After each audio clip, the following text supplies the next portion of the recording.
Hello, and welcome to Dragon Age Inquisition. We're on episode 12. Last episode, we dealt with the Fallowmire. There's apparently a mission over here with Cullen that we need to deal with.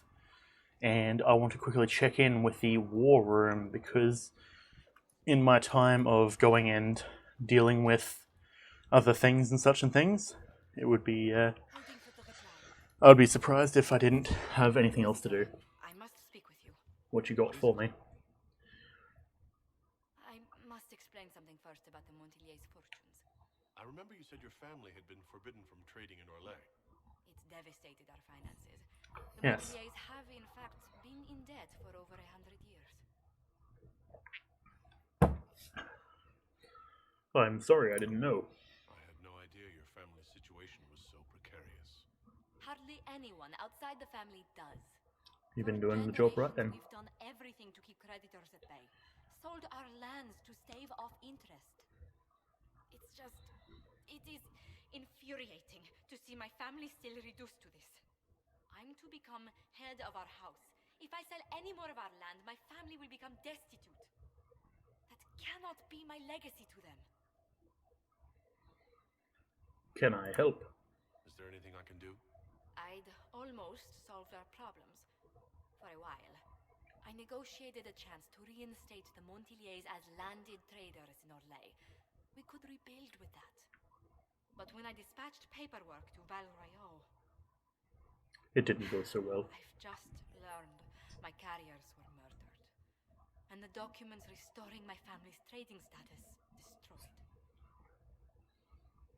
Who did it? Do you have any idea who murdered them? Leliana made inquiries that bore success. Comte Boisvert, a nobleman in Val Royaux, claims to know who killed my messengers.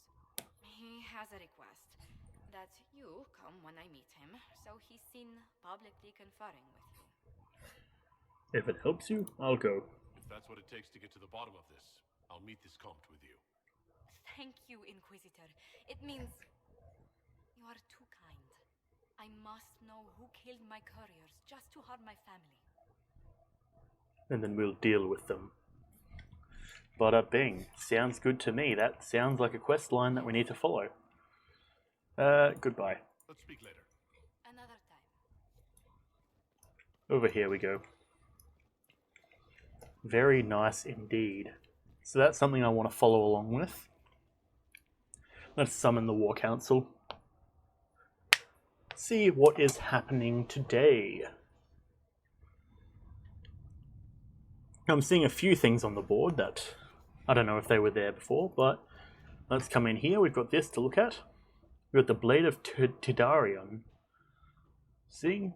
Through the efforts of hundreds of negotiators, allies, and a few personal connections, Navarre and Teventa have grudgingly issued orders for their soldiers to return to their respective cities. The contested land has been split down the middle. We have averted a war today. I will add nothing more, for there is no higher reward to ask for. Influence in the Blade. Very nice. That's what I like to see. Judgment, the magic used in Redcliffe. Alexius has been put to work as a magical researcher for the Inquisition. The spell he used in Redcliffe was incredibly complex. Even he doesn't understand all of the theory behind it. But he has confessed it was only possible to cast because the breach had thinned the veil. Alexius can look into the applications of theory for safer use. These guys aren't participating. Let's see what he can do for us. Not bad indeed. Emerald Graves resources, these old planes. So these are all resource-based stuff. The Archives of Montfort. The Chantry Archive exists outside the city of Montfort, in the lower chambers of a monastery also known for its fine wine. The latter has put the archives at risk, according to the abbess. She recently sent word to the Inquisition that looters have come in search of wine, and they will not listen to her assurances that wine is not actually stored in the lower chambers. The soldiers the Herald rescued from the Fallowmire arrived an hour ago. Is that so? Thank the Maker. We need good news. And they would not actually listen. Without Templars to guard the monastery, and lacking coin to hire guards, the abbess has asked the Inquisition to move the archives somewhere more secure, and will happily donate whatever might be of use.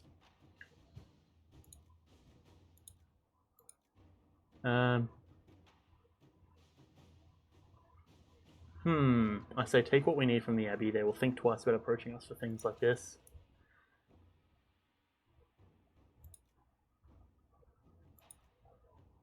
I want to... I don't like Josie's look on that one, not gonna lie. Investigate Hunterfell. Okay. I believe I've already read this one.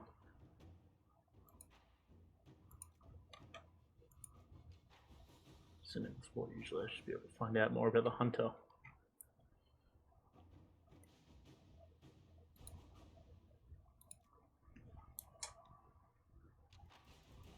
Okay, Liliana seems useful in a lot of these situations. A friend in Quarinus. According to Dorian, while most Tevinter Magisters are not Venatori supporters, they will also not raise a finger to prevent Venatori from wreaking havoc in the south. There are some, however, who see the occult for what it is and are trying to expose it. Magister contact in Quarinus by the name of Maverus Tilani is attempting to introduce a law in the Imperial Senate which would see Venatori activity sharply curtailed in Tevinter. Dorian suggests that quiet Inquisition support of Mavarus would be beneficial and ultimately could drum up support from other magisters fearful of what Corypheus represents.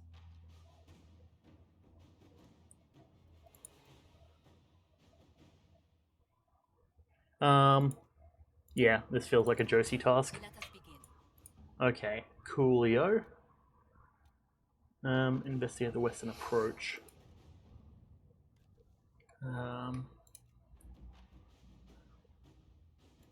Let's do that. Spend the power to get access to that area. Nice. The term Blighted Desert isn't doing the place justice. Let's not go there just yet, though. Western approach resources. Metals. What metals can we find? Luster.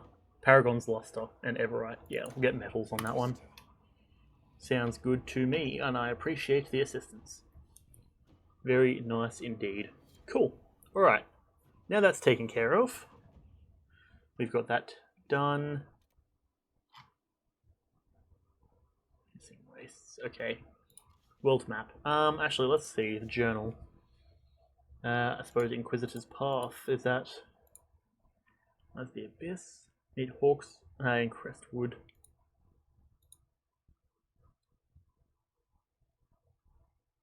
So that's the main storyline. Wicked Eyes.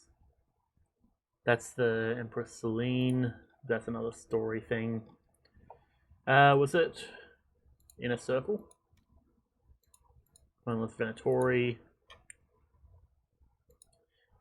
Meet with Josie in Valroyo.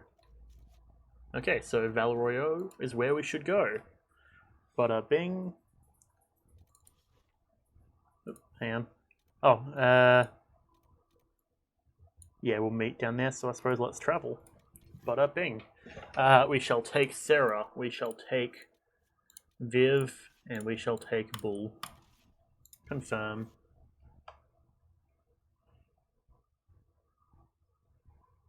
Nice big sip of cordial. Alright, so I want to progress along this quest line as soon as possible. Because, given Josie is the one I'm pursuing for this playthrough, I figure it's probably worth it.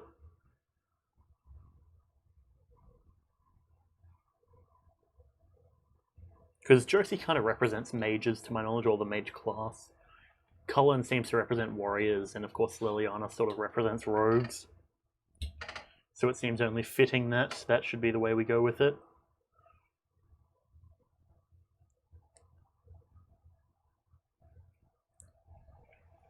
Alright, now we should be right next to this area. Control yourself in front of the worshippers. So the mages are back in line, and the Templars are mad as rabbits? How odd more men show up at the manor to speak with you. Okay.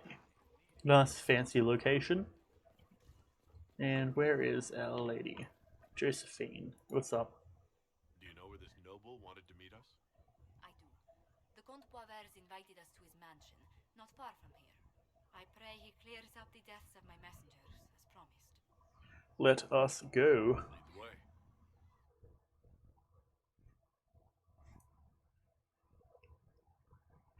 We got our full crew of like 5 people. The Canticle of Transfigurations. Fantastic. Smaller areas do seem to load faster, which kind of has kicked us to some degree, knowing that we went to the hinterlands first.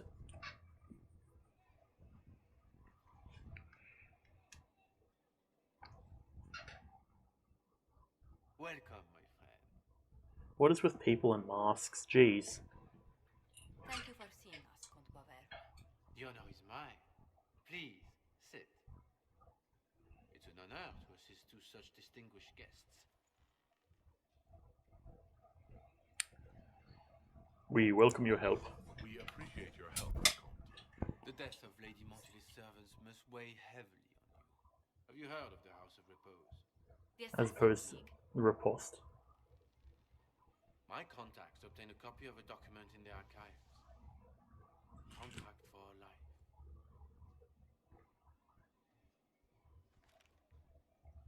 The House of Repose is hereby sworn to eliminate anyone attempting to overturn the Montiliers' trading exile in Orlais. That doesn't sound good. You could be in danger. They're not just after your messengers, Josephine. They'll try for you too. I am afraid so, yes. The contract was signed by a noble family. The Du Paraquets. But Parakeets. the Paraquets died out as a noble line over 60 years ago. Indeed. But the contract was signed 109 years ago. How can a family Right. try to kill you after they died out? The Du Paraquets were our rivals. They drove the Montiliers from Val-Royaux. This contract was drawn up over 100 years ago, but it wasn't invoked until I tried to overturn my family's exile. Unpleasant though it may be, the House of Repose is merely fulfilling its contractual duties. I'll help stop them. I'll do what I can to stop these attacks, Josephine. Thank you, Inquisitor. I think I may know how. The Du Paraquets still have descendants under the common branch. If we elevate them to nobility, a Du Paraquet could annul the contract on my life. That will take time, Lady Montilier. Time during which the House of Repose will be obliged to hunt you. Unfortunate. Will they now? You are exceedingly well informed.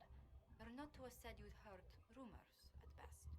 A bit of subterfuge. This contract on your life is an ugly business. One the House of Repose deeply regrets. But this is Orlais. Even an assassin's word is his bond. So you killed the real I'm guessing Comte. the actual Comte Boisvert met with a fatal accident. Comte Boisvert slumbers in a nearby closet. Nothing more. Fantastic. The contract on Lady Montilier's life is so unusual, we felt the courtesy of an explanation was in order. It is appreciated, monsieur. Your idea to seek out the Du Paraquet to revoke our orders is an interesting one. I wish you luck. I did not come to shed blood today, Inquisitor. Only to speak. Might I pass? You can leave. Go then. Good day, Your Worship. My lady, I pray we'd never meet again.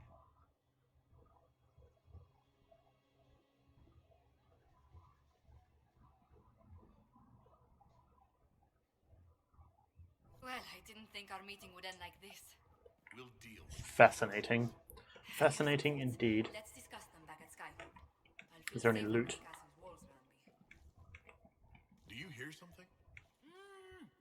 Oh, goodness. Comte Boisvert, is that you? Oh, the lock's been broken off. We'll find a saw.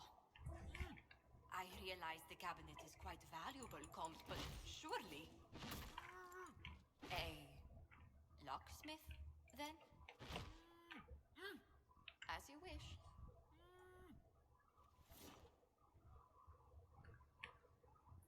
I don't know if there's anything else we can do here. Just sitting here looking at what's happening, but Yeah, let's get out of here. Back to Skyhold. Fantastic. Phylacteries. Which I did notice, it seems our gear, we seem to have some form of phylactery hanging from the back.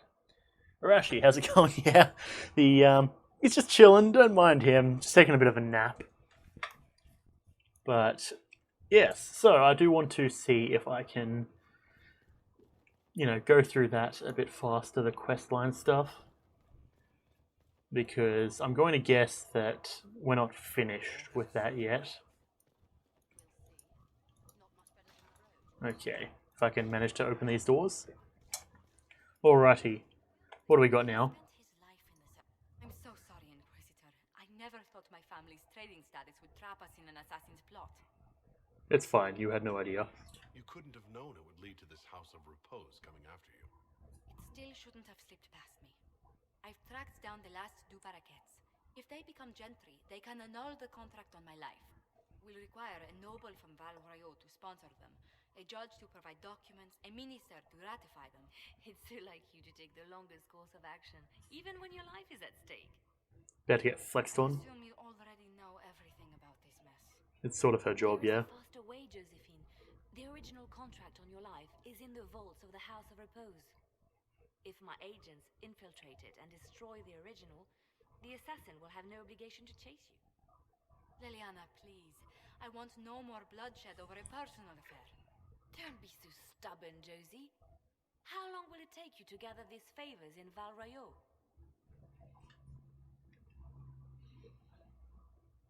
I think. Josie. We can solve this without more deaths on either side. My people are ready, should you change your mind. I'll post a watch on our ambassador in case the House of Repose visits. I appreciate it, but I still believe elevating the two parakeets will solve this.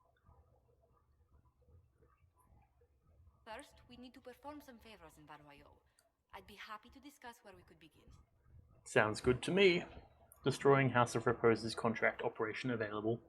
Is that the one with Liliana? Any news on the House of Repose, Inquisitor? You said I'd have to do some favors in Val Royaux if we want to make the Du Paraquets lords. The Countess Dion is our first step. Her lover, a mage from the White Spire, is missing. Bring her news of him and she'll be very amenable to sponsoring the Du Paraquets as lords. Sounds good to me. Find a sponsor for the Du Paraquets operation available. I'm not going to go with the optional thing just yet. I feel like I want to do this properly, and as Josephine would like it to be done.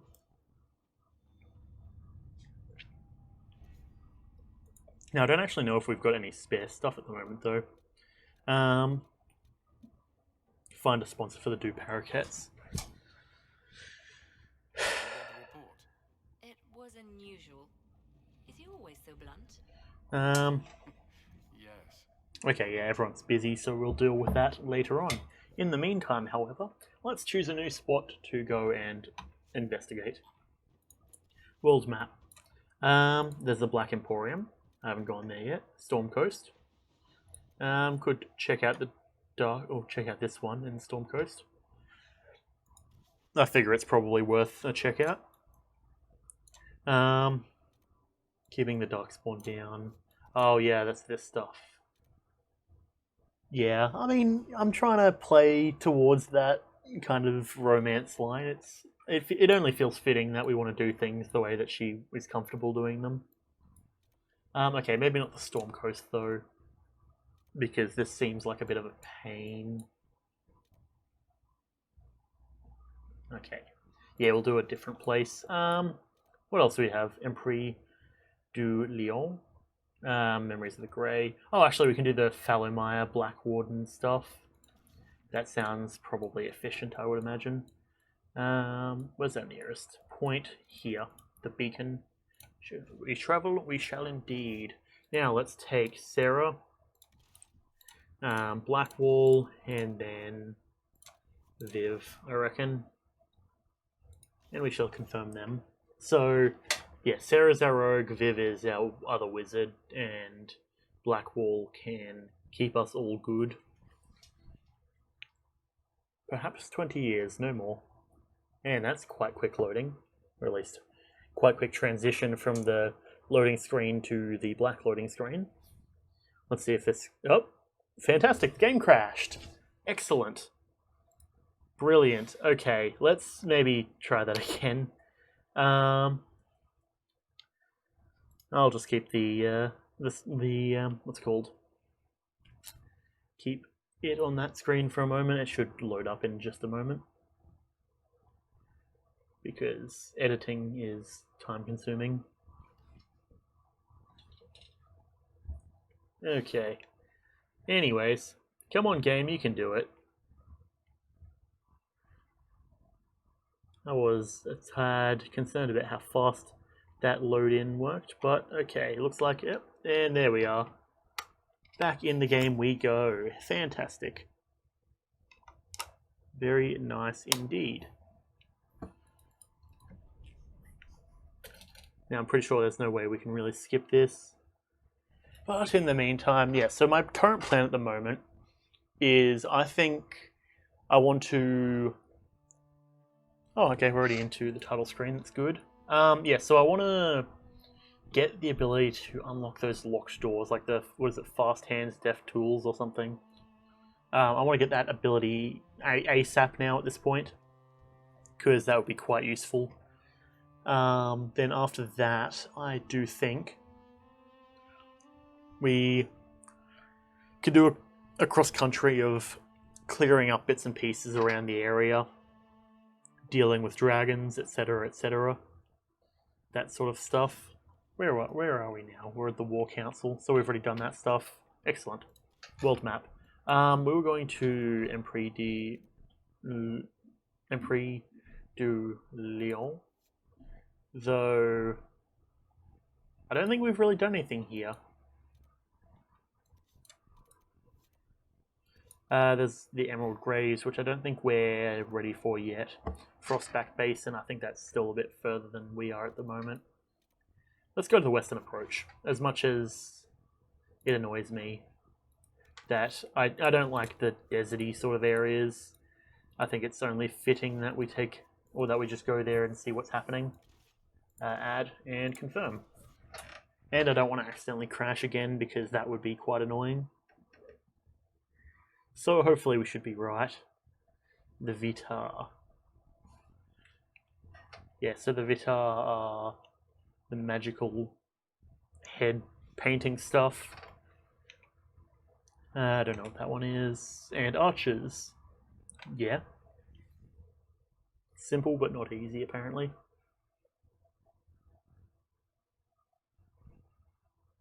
Right, soldier with a short bow is a little more dangerous. Attack him as you would an enemy with a crossbow, but except he will... I didn't see the rest of that. Okay, cool. Now, this is a big area, if I remember correctly. And I think this is actually where we find our first fort, which is very nice. It's going to give us access to a few things. I'm just flashing back to the last time I was here. There's a lot of stuff we got to do. Soup? Oh, okay. Welcome to the Western Approach. We've sighted warden activity to the southwest, but no one's been close enough to figure out what they're doing. Between the sandstorms and the vicious wildlife, we haven't made it far out here. One of my men got too close to a poison hot spring and gave me a slightly delirious report of a high dragon flying overhead. That's probably not ideal. This might just be the worst place in the entire world. Be careful out there. Noted. It's sweet of you to worry. Are you worried about me? Someone has to be. Fair. Try not to die. I don't want to deliver that report to Skyhold. We intercepted a Venatori messenger and, persuaded him to give up the orders he was carrying. We have them here. So... This entire place, it just feels like something's not right. Be careful. So while this run is dedicated to working towards, what's the face? That's Josie. I do also want to take the opportunity to have a bit of fun flirting with the other one. Yo, what's up? What you got for me? Dispatch for you. What you got? What is it? See for yourself, sir. A geological survey. So that's in other words, just basically going and doing other stuff. There's our inventory messages. Okay, cool. So we have a big old area that we're going to have to deal with.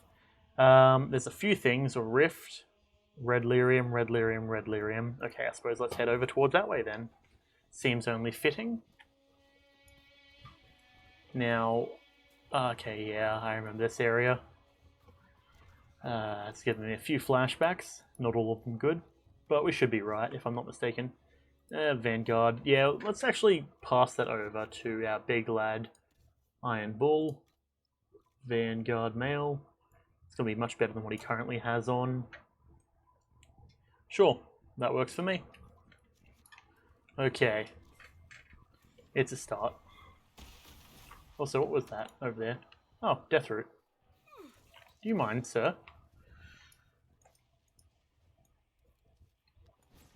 I'm just trying to farm myself some Deathroot. Thank you very much.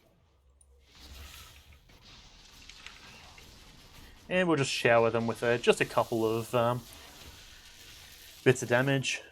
They're level 11, so this area seems to be quite set for us.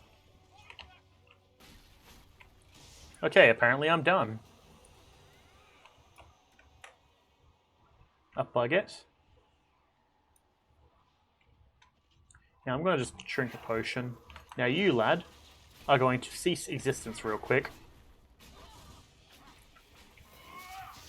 Paralyze and be gone. Okay, I got maybe a little bit cocky there. That's fine, though. We'll just do what works. Okay, now you receive lightning to the face. I'm going to dash through to get some of that. Some mana. There's a rage elemental there. Good to know. Dash through him to get our energy back. And another lightning strike. Okay, his armor is gone. We'll take another chance to dash. Get some more mana. And we should be right. Taking out that big old lad is, well, one of the most useful things we could do.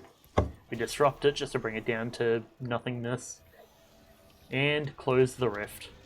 Bada bing. Very nice. That is what I like to see, to be honest. Okay, get that loot.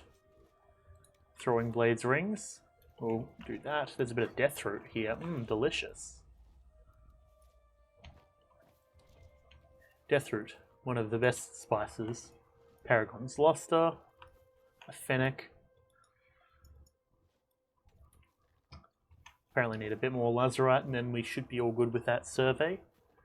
The Lost Spring Canyon. Carts. Why are they even out here? Someone's probably been stealing from them. My guess. Or not. Whatever works. But we have some red lyrium over here we need to be dealing with. So, I don't know if that red lyrium, like the fact we have to break the red lyrium is a DLC thing, because in my first playthrough I don't recall having to do that. It might just be me missing the quest though or something. Man, I look very shiny. Very silver. Right, so we're up here. Discovered Sandrock Mine, despite the fact we were still in this area before. Did I miss a cave or something? I'm not sure. Because I'm seeing that we have this here, but I'm not seeing how we get to it. Let me down a potion, so I'm all good. Adjust my seating position so my spine doesn't snap. And what are you? A hyena? I mean, you have the high ground, that's accurate, yeah? Yeah, you're a low-eater. Congratulations. You've been demoted. Dash forward and back, and zap. Hopefully we get ourselves a nice old blast off on him. Very good. Now I better be getting some cooked meat from that because I just did a ton of fire damage. Canine leather. Close enough. I'll allow it. Anything worth noting does not appear to be so. Fascinating. Another one of these. What do we got? Getting an arse full of arrows. Okay. Research supplies. Very nice. Junk, please ship for some tips. Signed, rubbish. Yeah, sounds about right. What happened here?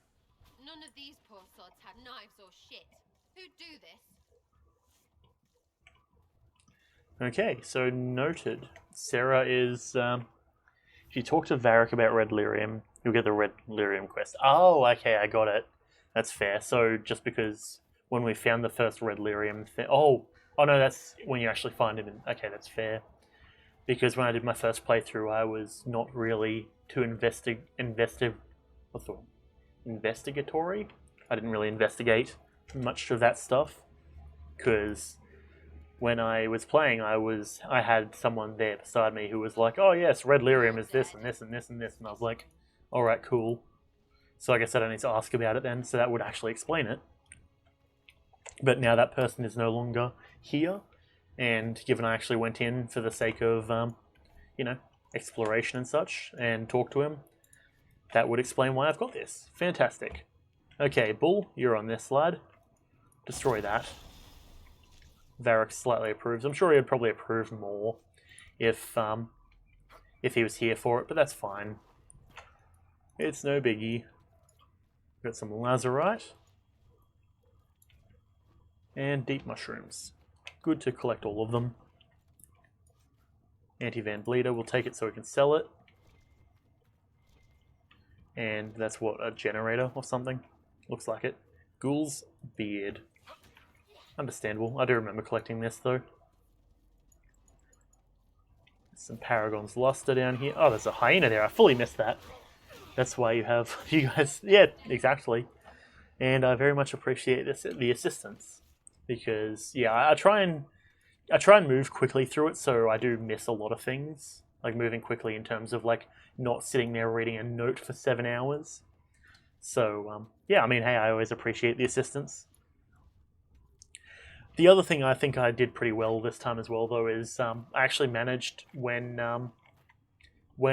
we were being invaded, I actually managed to go and do the whole rescuing everyone thing, which was pretty nice, because I remember I got really bummed out the first time I did it, because I couldn't reload a save, because that would have put me way far back, and I let a bunch of people die by accident, and this time I actually managed to come in and do it properly, so I was pretty happy about that. Oh, we've got a thing we can energize here. Do some like Lego Star Wars stuff. Yep, that works. Cool. Ghoul's Beard. Let me grab that. And some seeds for Ghoul's Beard as well. Very nice. What do we got in here? High Everweave. And we've discovered a forgotten mine. As opposed to a forgotten yours or a forgotten ours. Lazurite. Nice. So we got a bunch of lazurite from that one. That's good. We can fill that requisition when we get back. And these are deep... Well, these are deep mushrooms. That's a big old spider. So let's take care of that. Okay, lads. Zap. Dash. And Wave of Fire. That's a lot of numbers. There's another destroy thing there.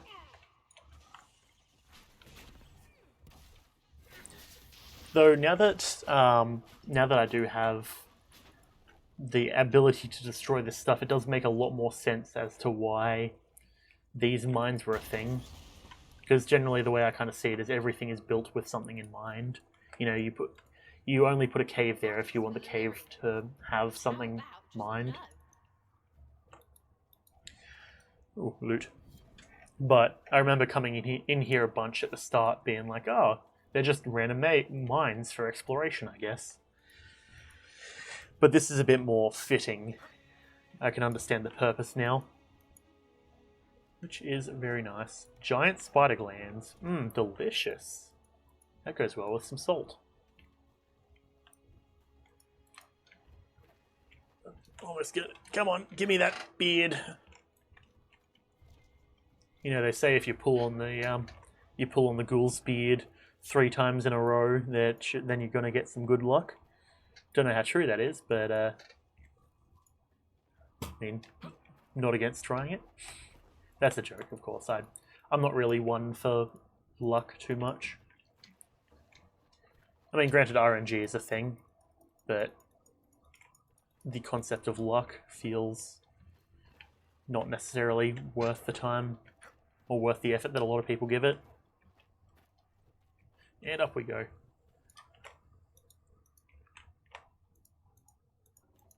There we go, and we actually got it this time. Very nice.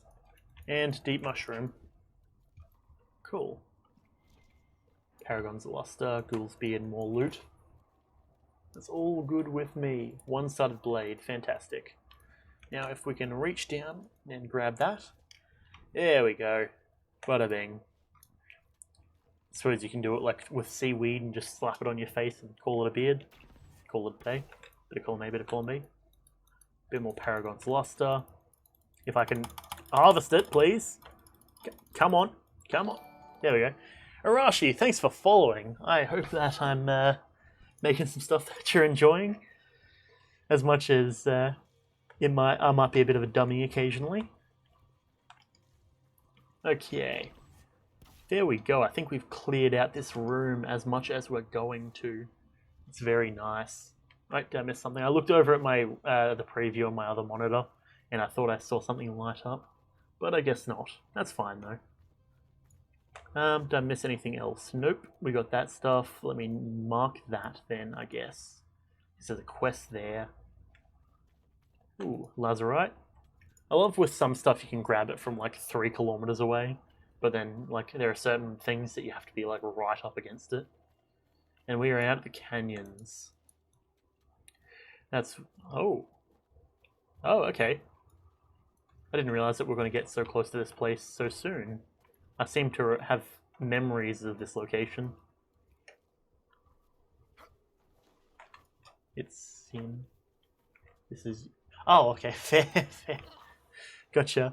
Sounds good. Well, welcome back in that case, regardless. Okay. I swear, every time I see Sarah with that armor and, like, that effect she gets, it really always makes me think that, like, that's one of the enemies that we have to fight. But nope, that's our teammate. Best not to attack it. There's a reason I didn't turn friendly fire on. She actually looks straight up like a villain, though, not gonna lie. Which, to be fair, I mean, hey, if that's the aesthetic you're going for, but, yeah. Ooh, lustrous cotton. So, there was some, I think it was lustrous cotton, or there was, like, some red. Oh. What is that? Sir Matthew is playing Dragon Age Inquisition. Ha ha ha. I might have to, message him about that afterwards. Because that means that either he's seen me playing, and has been like, you know what, I'll play. Or he's in a call with some of the boys, and, one of the people who very much enjoys the game, and she's probably been like, hey, Matt, you should keep playing so I can keep watching. So we've sort of simultaneously had a little bit of a playthrough since he was around the start when I started as well. Capture the keep. I mean, yeah, I guess I will.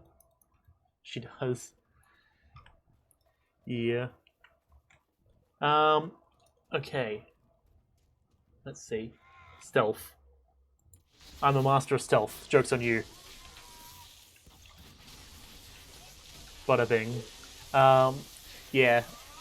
That does remind me, I do need to prepare a campaign, or a D&D campaign. Ooh, mosaic piece. So I was saying the other day how I had a hero campaign back in the day. But, there is... Well, I very much enjoyed playing it, and I kind of want to go back and play it again. So I might do that at some point. But that would require me to start preparing campaign notes, and if I'm going to do that, I might as well do that on stream. Because that's sort of the other thing that we do around here. Keep playing, you need to stay awake. You work too late on streams now, you have to work in 3 hours on a 12-hour shift. I mean, hey, I can keep streaming. It's, what time is it here? 6:30?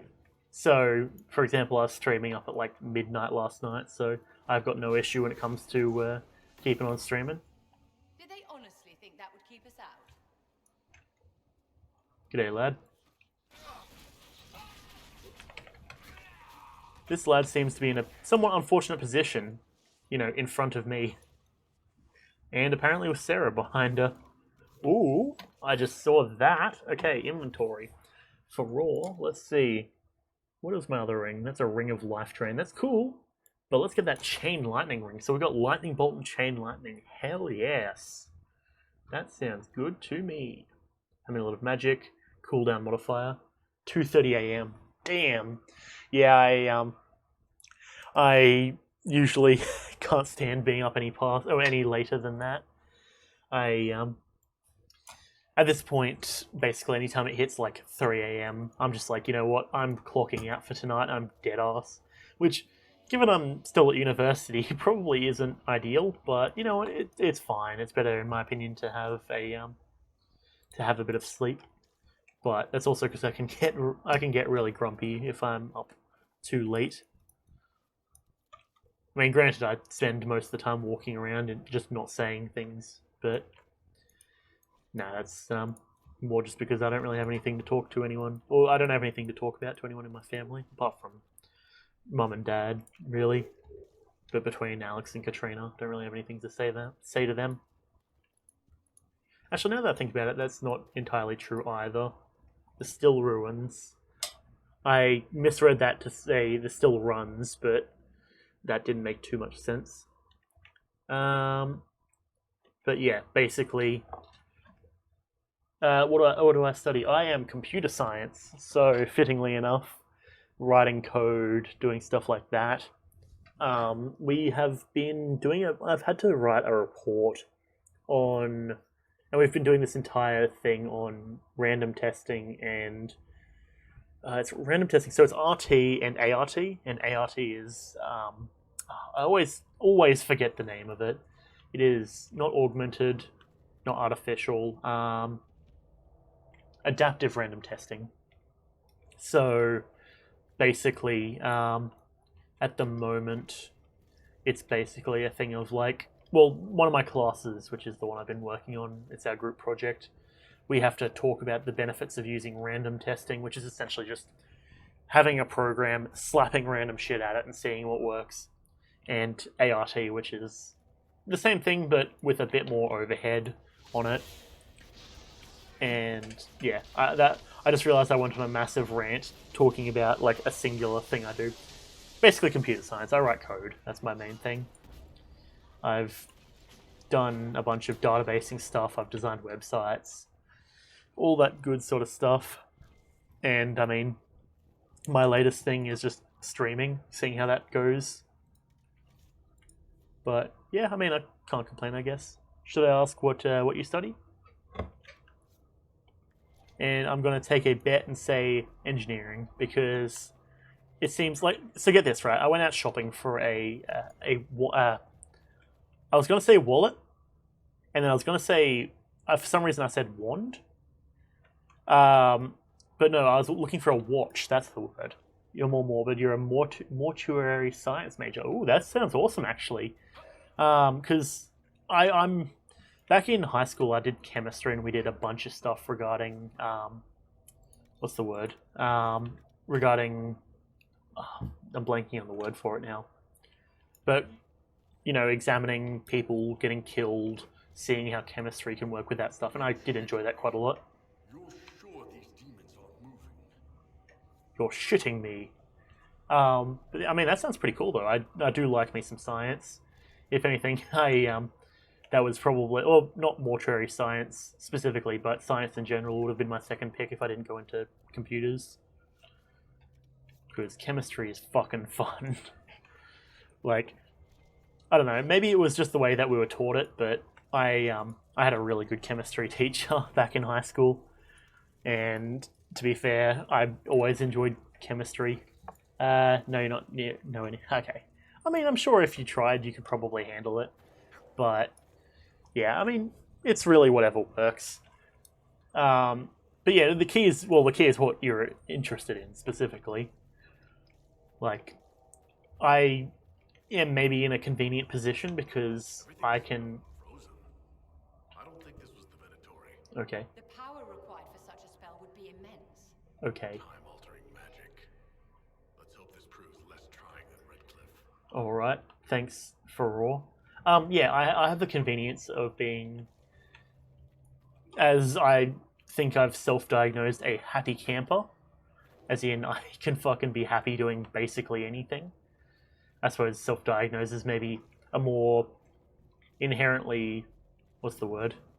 Math is your moral enemy. Or mortal enemy, I'm guessing. Yeah, to be fair, so get this, right? I did extension math in high school, so I was doing like all the fucking fancy shit with like integration, and I loved integration. Circle geometry was my shit. But then I got to what's that? Looks weird. Got to 12, like year 12, and by then I was just sort of like, I don't really care anymore. I found out that computer science had like a 78R to get in, which I don't know if that translate or what that translates to in the what was it called, GPA or whatever. I don't know what other countries use to measure what you get into uni with, but yeah, basically that was the whole thing. And so I was just like, you know what, I did pretty good in year 11. My year 11 computer science project fucking killed it. I like, that was a program that I'd spent literal like every waking moment working on, and then year 12 was just kind of me sitting around doing nothing. I still got into uni and did all that sort of stuff, but physics, math, or math-based physics sucked. When it got to the physics and all that sort of... Okay. Right. Yeah, when I got to the physics-based math, or like, calculating like forces and everything, that kind of messed with me a bit. But chemistry with math, that stuff I enjoyed.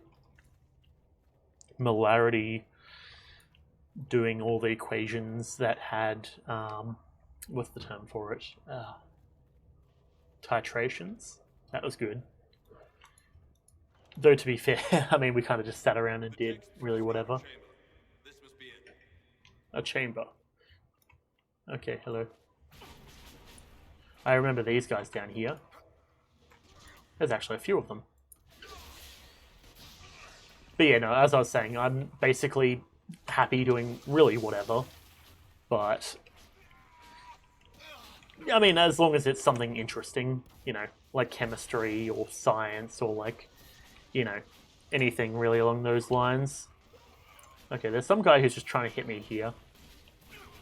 Point blank with magic. I think we got him. Tevinter Relic Hunt. Quest completed.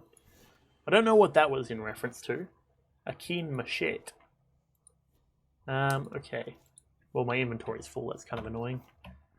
You're into writing and creative art. You like losing yourself in words. Organic chemistry is kicking your butt this semester, if I can speak properly. That's fair. Goldie, thanks for following. I appreciate it. Yeah, it's weird, right? Because I used to be very much into, doing all that sort of stuff. Ooh, Master Cleansing Room. Ooh. Double Chain Lightning. Yeah, but so I kind of was very math-based. I think the term for it, hang on, empirical, E-M-P-I-R-I-C-A-L. I believe that's the term generally used to describe that. Why does it show I've not got armor on? Have I been walking around with no armor on? What the bloody hell? Okay, jeez. That's kind of wacky. Yeah, so I used to be very empirical with measuring stuff and everything, and doing calculations, but after getting out of high school and getting into university, I've just been sort of like, I just want to kind of write about like D&D and tell stories and stuff, because that's just sort of where I am at this point.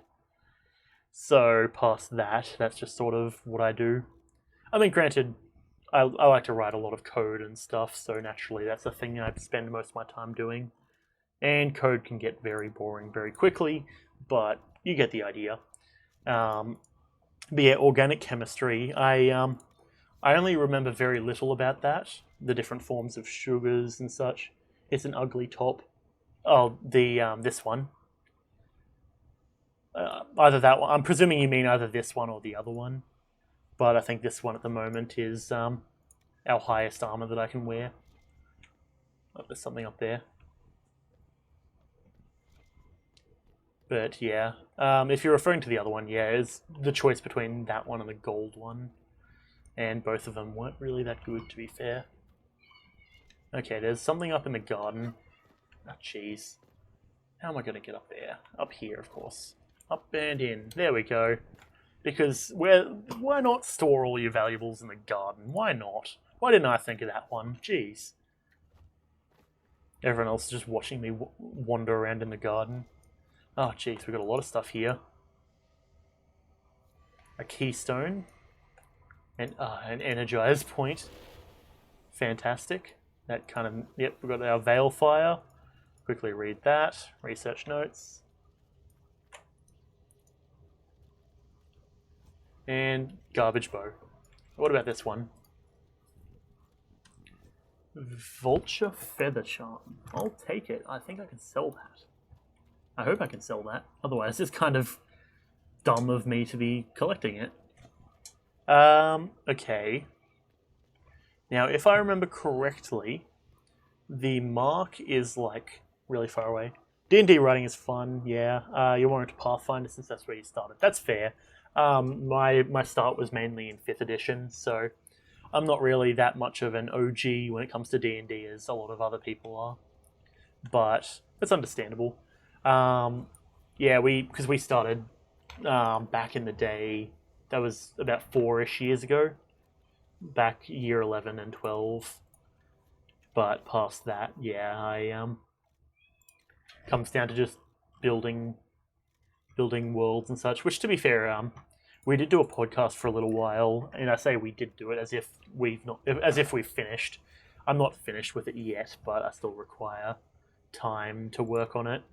We were doing like every Thursday a podcast, myself and a good friend of mine, who we basically started playing at the same time, where we just basically like go through and be like, for a beginner, here's how you would go about playing D&D, developing worlds and stuff. But, well, yeah, that's a whole thing. The Tomastrans, terrifying and inspiring. They teach you everything you need to know, give your life purpose. Interesting. I mean, are they like you? Big and Oh shit, yeah. Oh shit, yeah. Fair.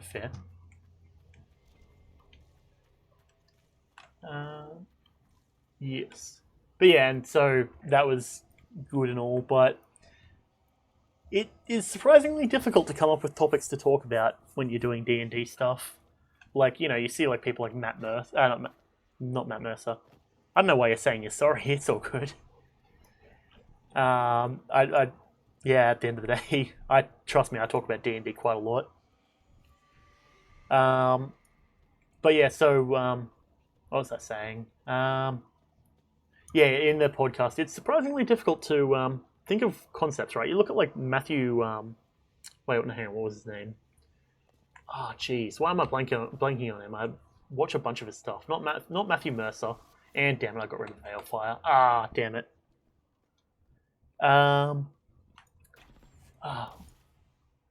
No, hang on. Matthew Colville, that's the one. I had Matthew Cole stuck in my head for some reason. I was like, no, it's close to that, but that's not it. Yeah, I watch a ton of Matthew Colville stuff, but thing is, he's way more capable at it than I am, all things considered. Like, I'd like to think I'm kind of good at making podcast stuff, but no, he's much better. But, I mean, granted, we also do a lot of the whole, talk for 3 hours about a subject sort of thing. Wait, hang on, was that a level up thing I saw?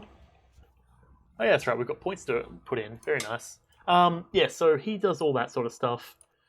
And it's sort of one of those things that I look at and I'm like, damn, I am nowhere near being able to do that myself. But I'll take it regardless. Get this barrier as well. But yeah, and then so as we have been going through the different topics and such that come with it, we started, well, rather, I say we, because I'm the one who's been writing out all the scripts for this stuff. I've found that it's sort of difficult to, remember all that sort of stuff.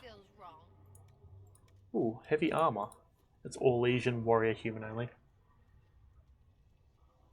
Oh yeah, well that's the thing as well is I can talk for ages about a lot of stuff, and at the end of the day, I appreciate the company regardless, and even more so when people actually like D&D, because I know a few Well, I say a few people. There's one person that comes to mind in particular who, despite watching me, very much doesn't like the idea of watching or listening a bit to D&D stuff, which is a bit of a bummer.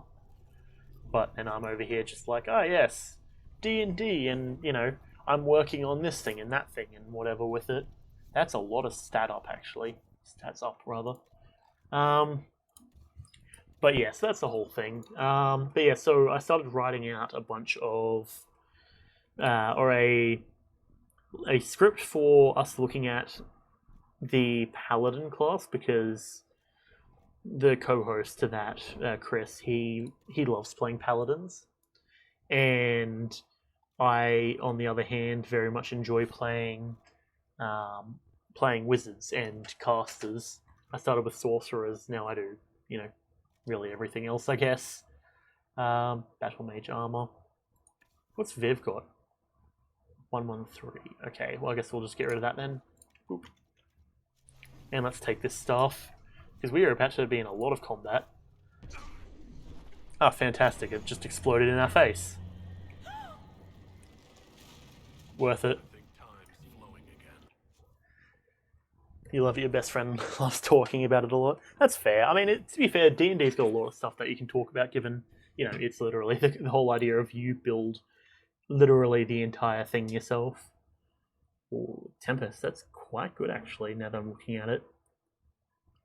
Level 12 mage. It's ice damage, as opposed to my fire damage. Crit chance, heal on kill. I will take this, and I'm going to give the other one to Viv. She can finally graduate from that staff that I had. Said don't go poking. Oh. Sarah. Oh, hello. Point blank to this fool right in front of us. Eat it. Ate it. I mean, yeah, he did. He ate a fucking arseload of lightning right to the face. Let me pop a shield on myself, because apparently that's a thing I can do now. Dash through, grab mana. But yeah, basically, I mean, I don't know, it's one of those things where, like, if you're competent at D&D, the podcasts probably don't have too much to offer to you. But if you're a newbie to D&D, then you might be able to find something of use. Granted, it's also just an excuse for me to play D&D, so that is what it is, I guess. Say Good night. Okay. Back through this door. The Hall of Silence. It's about to become the Hall of Very Fucking Loud. Enchant a lightning staff. Noted. Not bad indeed. But yeah, I don't know whether I mentioned it, but for Raw, yeah, I've got a Worse, just kill them. okay. I've got a character in a campaign I'm actually playing tomorrow, called Faror, and he is a dragonborn. Wait, hang on, let me get out of the way of here real quick, because that despair demon is annoying. But yeah, I've got a character called Faror who's a dragonborn barbarian. But the whole thing about him is I've tried to make him as unbarbarian as possible. So, you know, he hates dirt and he hates, like, blood and everything, despite being someone who gets, like, right up there and, like, in combat. He, like, can't stand being dirty. So there's, like, a whole scene at one point where we all went to the bathhouse just to chill out and, like, have our characters have a moment to, like, talk to each other and talk about backstories. And my character, while they were all doing their thing, he's just, like, intensely scrubbing the shit out of his axe and his clothes, trying to make sure that they're all clean. And I thought it was a kind of nice little touch. And recently, one of my best friends also started playing in that campaign as well. And he's also playing a barbarian, except he is, like, kind of more typical barbarian. So it kind of gives, like, this really cool dynamic between, like, my character who's, you know, I must stay clean and all that sort of stuff, and his character who's, like, interestingly, he's like, I don't eat meat, but, like, past that, I will do whatever I really want. Alright, and The damn demons can stay my forever. character. Fair. But yeah, that was the whole thing. Oh, I completely missed that this was here. Boop. Got you on that one. And I think we've done this entire room. Nice. Yeah, but yeah, so, and then between myself and Xander, well, I'd like to think we do pretty good. Because I generally have learned to trust a lot of his calls when it comes to character making and such. Like, because I told him ahead of time, I'm like, I'm a barbarian when he was joining, and then when he's like, oh, I also want to be a barbarian, I was like, are you sure about that? And he's like, yeah, no, I've got a plan. And I'm like, okay, I got you. I'll work with you. Like, if anything, it's ironically actually probably made us both quite, like both of our characters quite solid, because inherently, like, anytime, because he's basically, so he's totem of, what is it, totem barbarian, where essentially he like talks to the animals and he's like all cool with them and everything. So he does that whole thing. So while he is in like trance to talk to animals and all that, my character like stands beside him, protecting him. And then there's like the counterance, because my character's whole thing is that he talks to the spirits. So he essentially came from a tribe assisted by spirits in their hunting. And only thing is, when he was a lot younger, he wasn't cool with, the ancestors constantly watching him. So he's like, oh no, let me try and get rid of that. He ended up getting exiled. But it's kind of a joke at this point that the spirits, they still follow him and help him, but they're just like, "Ha, you dickhead." So he's like, his background is a haunted one because he's haunted by the spirits that help him. And I mean, when I first came up with that, I was like, "That's fucking brilliant." I like am gonna very much enjoy this. So then that's given me a lot of room to wiggle around with a bunch of other stuff regarding that. So like, if we're like looking for something, my character can be like, "Oh, hold on, boys. Let me quickly ask the spirits and see what their opinion is of this." Hey, spirit, what do you think? Yeah, no, that's fucking. They say that's fucking dumb, or whatever, or like stuff along those lines. Where circumstantially, it's a lot funnier. I like to think, but yeah. Do you fucking mind? I just got stabbed in the asshole. Okay, looks like everyone else has got me covered. Yeah, but it's a nice little dynamic, and I don't pull it out that much, so it's not overdone, I would like to think. But every once in a while, I get a good one in there where like, or it's like they'll be like, oh hey, we need to find out what happened here. I'm like, yeah. Oh yes, here, let me just ask my spirit. Let me just ask the ancestors and see if they know. Yeah, no, they don't. They were with me that entire time. I don't know why you think that they would have known, but it's fine. Don't worry about it. But, to be fair, so the guy who DMs that, I don't know technically his full history regarding D&D, but he, I suppose it's probably one of those situations where by a long kind of line of, if I didn't do this, then he wouldn't have done that, and then he wouldn't have done this if I didn't do that, or whatever. Like, it's a long line of that sort of stuff between the boys of, like, showing each other D&D and getting each other playing. But he's gone out of his way to like watch a bunch of stuff like Critical Role and stuff. And you know how you can like, it's kind of very clear when you like to see someone who's like watched a lot of content on D&D, because they know how to describe things in a very particular kind of aesthetic way, I would say. And that's something I've definitely noticed with him, more so than some of the other boys when they DM. So naturally, I'd say he's done a pretty good job when it comes to constructing his world and everything. Like, though there was that big meme where we were in the Eastern Vale, and then you look at the map and realize it's the west side of the fucking continent, and we're in Eastwatch, the westernmost city of the Eastern Vale. So that was a bit of a meme. But, yeah, we were all just like, oh, it's fine. It's called Eastwatch because you watch from the west to the east. It's all good. Don't worry. Sam planned this out. This was completely on purpose. Don't worry about it.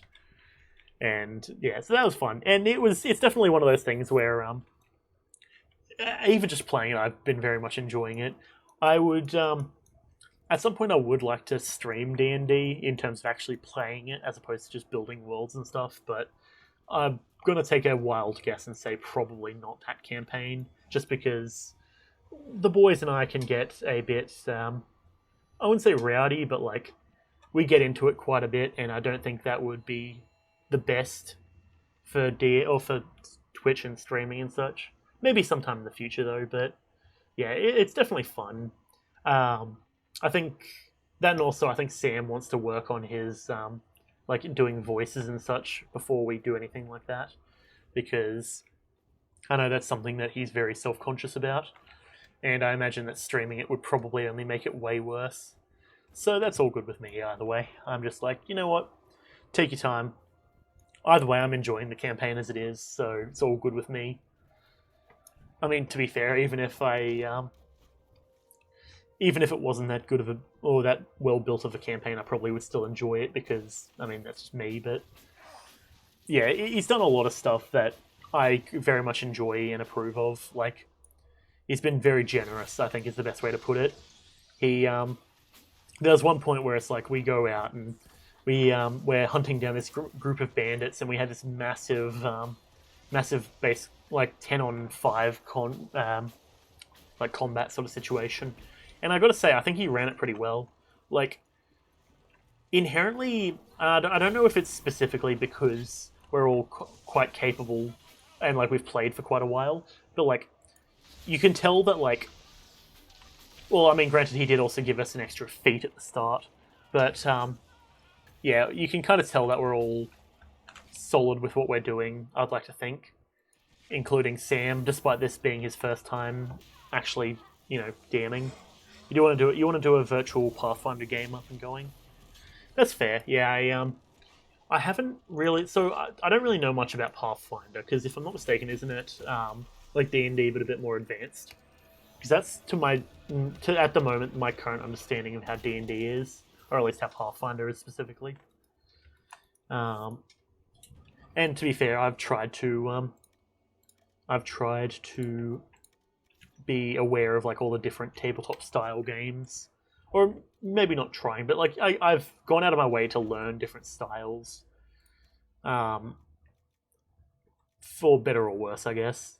There's a podcast I quite enjoy called The Adventure Zone, and those guys that are on that podcast, they did D&D 5th edition, then they went and did what's called Monster of the Week. So there's an unknown monster and we gotta kill it or like find a way to stop it, and that's the whole thing. It's more like a complicated boyfriend, while 5th is more of a Leafy fair. I'm not sure what you mean by Leafy, but fair. Let's energize. Use my Lego powers. Yeah, I mean, yeah. To be fair, that's understandable. I mean, I've had my fair deal of complicated relation. Oh, okay, fair. More of a lady. That's fair. The irony is, I mean, I've dealt with White Claw Raiders. I didn't know that they had White Claw in this game. To be fair, I never actually had White Claw before. Yeah, that's fair. Though I suppose it's weird almost because I've dealt with my fair share, I'd like to think, of people getting edgy about the way that I play D&D. Because, I don't know, I'd like to think that generally any time I play a character, it's built in a way that suits the campaign, right? And this is probably me also just talking because I can only really justify my own actions. But for example, I had a partner for a while, the same person who got me playing this game, who she could not stand the way I play D&D, right? And in my justification, she was DMing a couple of times, and she set up the more sleep deprived you are, the worse the typos. Oh, it's good. Don't worry about it. It's all chill. I'm not really stressed over typos and stuff. I type extremely quickly at this point, so typos are pretty common. So don't worry about it. It's all good. If anything, it can be funny sometimes. But yeah, so one of my old partners, she could not stand the way I played D&D. She essentially set up this world, right, where it's, now that I think about it, very similar to this one, Dragon Age Inquisition, where there are 3 gods. Essentially, they're dying. There's a fourth person or a cultist who's trying to ascend to godhood, and they're dying very quickly, and we need to go out of our way to save them. And so, naturally, with a setup that style, my character goes, okay, fair. In that case, I want to be quick, and I want to be a fast character. So, of course, I played my favorite fast character. And, to be fair, even saying it makes me look like an asshole. An Aarakocra monk. The bird person monk, which is extremely, it's an overpowered build. But that was actually, I think, my first time playing that one. Oh, okay, did we just left the area. Okay, my bad, didn't mean to do that. Where are we? Did we get? No, we're just, oh, that's where we are. Okay, cool, I know where we are now. And so basically, there's a whole thing for a while where my character, because he's a monk, right? Or he's not a monk, an Aarakocran. So bird people who literally come from the plane of air. His whole thing is like, oh, okay, well, we need to get somewhere quickly. Let me just fly there. And that happened a few times, and she got very, very, very edgy about that. And then basically, she ended up going off and having a bit of a tantrum because of that. And I was just like, okay, well, whatever works, I guess. I'm not really too stressed.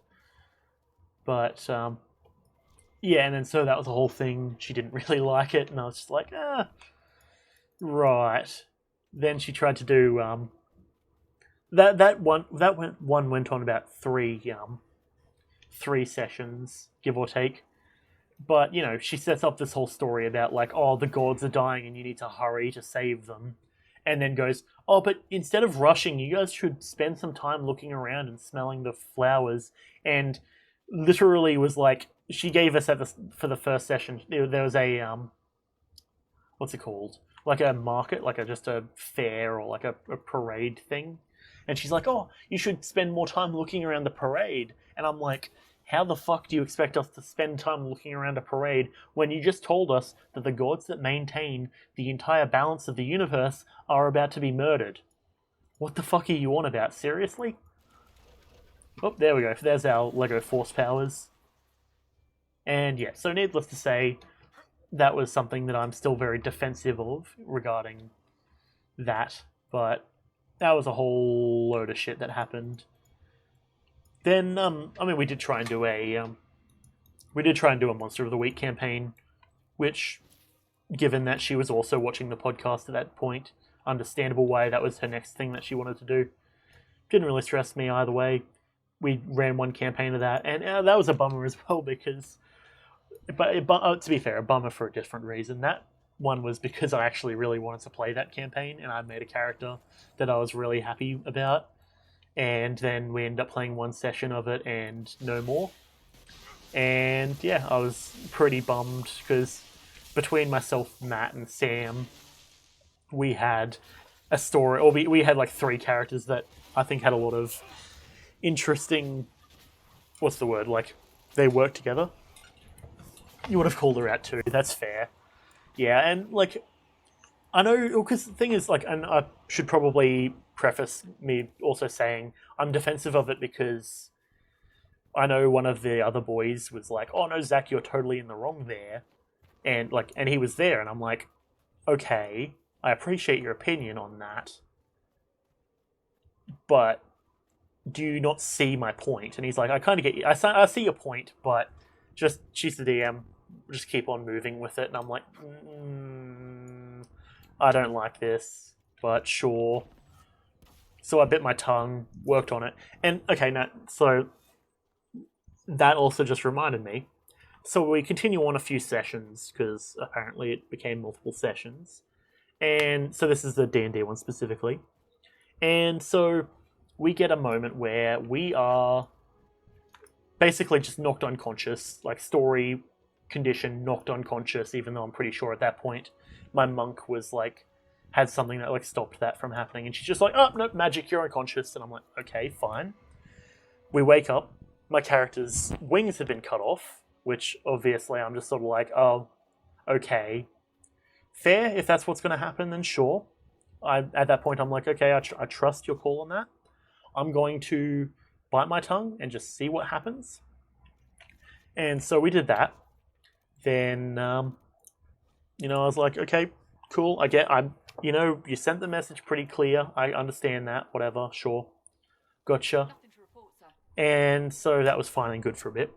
And so it's essentially set up in this train car sort of style, right? Where you have a room, then there's a doorway, and that leads to another room, and it's just basically a line of room, doorway, room, doorway, room, doorway.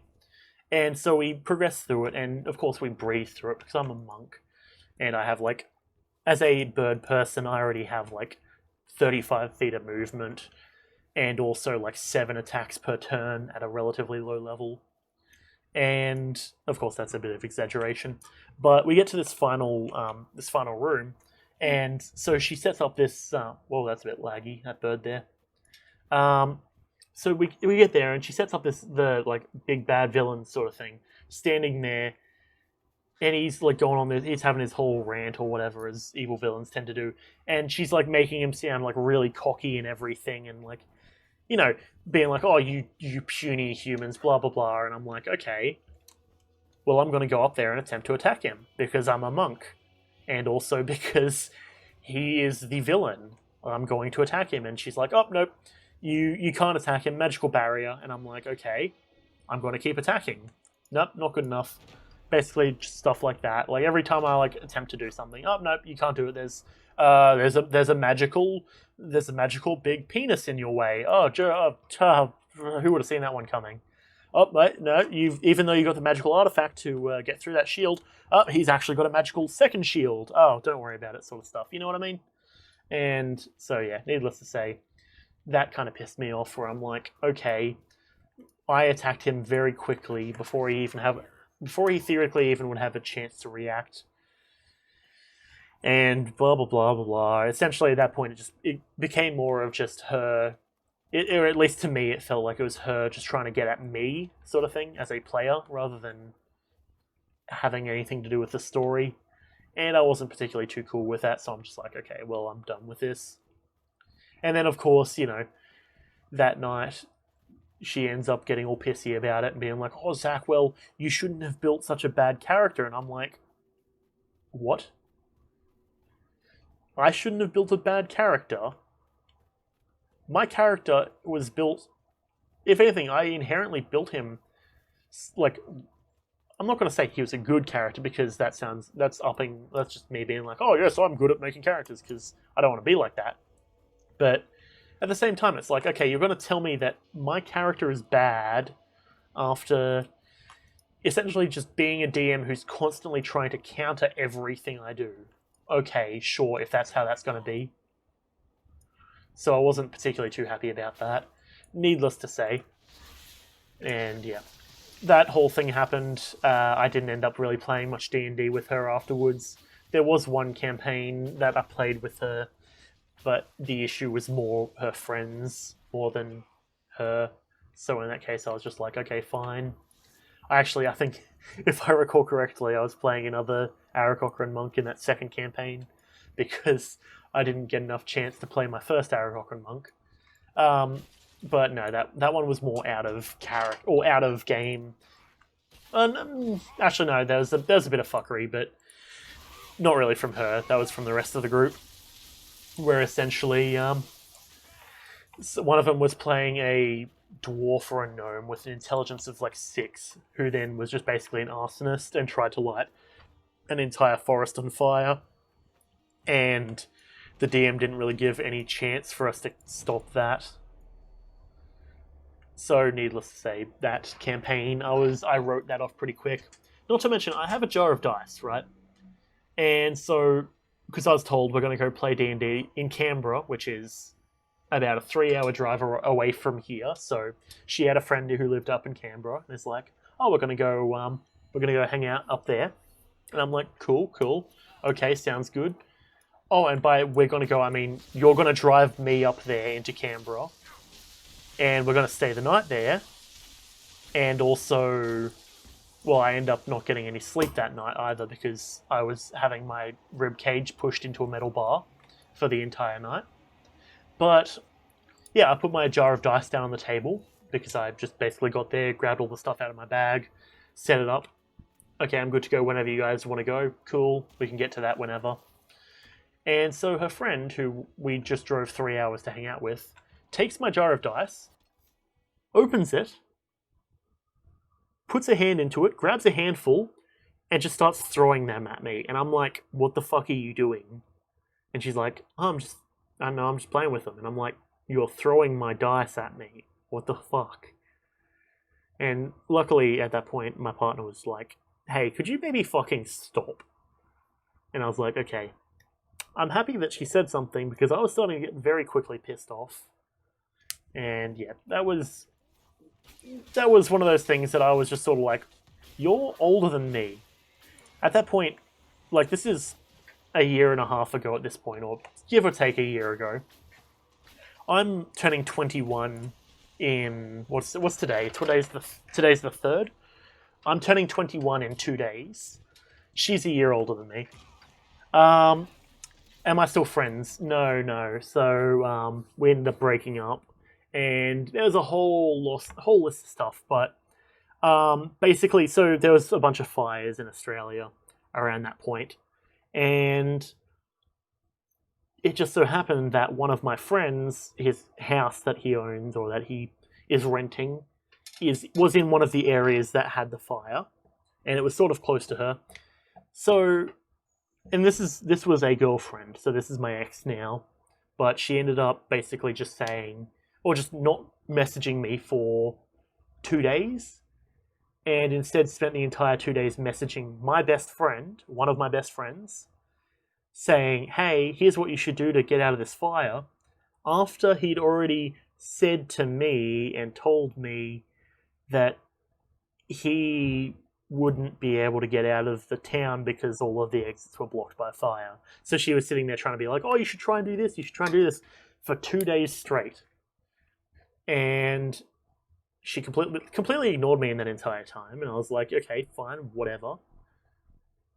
Regardless, you're trying to go and... I guess she was trying to help my friend or whatever, but then I point this out, I'm like, hey, why are you not messaging me? What the fuck? And she's like, oh, well, without me, he would have died. And I'm like, fuck off.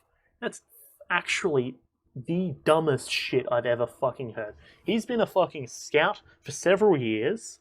He's one of the most capable people I know. And if I had to be trapped on an island, he is the one person I would want with me.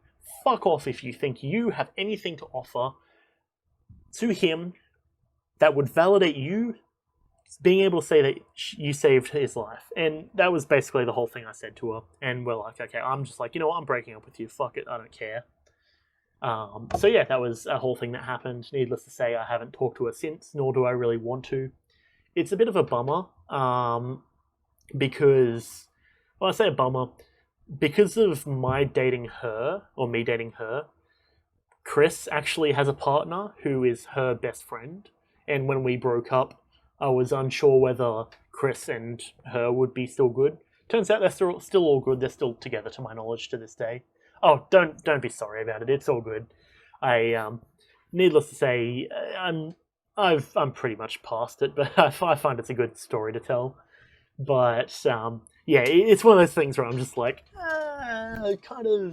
I personally think I'm in the right here.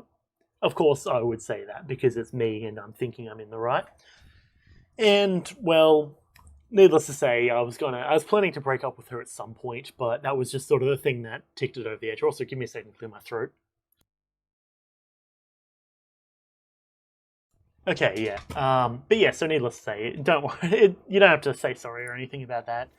I was expecting to break up with her at some point, and that was just that sort of thing that brought me to the point of being like, yeah, no, I am certainly going to break up with her. But also, thanks. I appreciate it. I don't know if I'll be streaming on my birthday, actually, on that note as well. I suppose we'll see how it goes, right? Because on my actual birthday, the main plan is we're going to be doing a dinner with a bunch of the people that I know. So that'll be in the afternoon. So depending on how early I wake up, I might be able to stream. I might not. I suppose we'll see, really. I mean, I'm cool either way. Whether we... Oh! Yes! We've got the obsidian! Hell yes! I've been wanting obsidian for absolutely ages since we did the hinterlands thing. Hell yes! That's good that we now finally have done that. Jeez. Okay. Okay, actually, what we can do is let's swing this way and try and get some of these. But, yeah. Also, the other thing I should probably say is, inherently, I'm very, what's the word? I'd like to think I'm very separated from a lot of that sort of stuff, so I don't feel the necessity for anyone, for needing to apologize or anything like that. At the end of the day, I'm telling the story because it's all cool with me, sort of thing. But that, and also because I'd like to think it's something that people can laugh at the absurdity of. But yeah, no, it's one of those things where generally, I mean, the fuck. We're fighting her, right? Tell me we're fighting her, boss.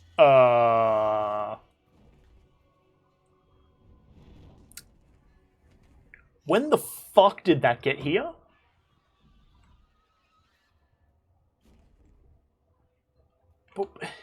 I don't remember a dragon being here. Shit.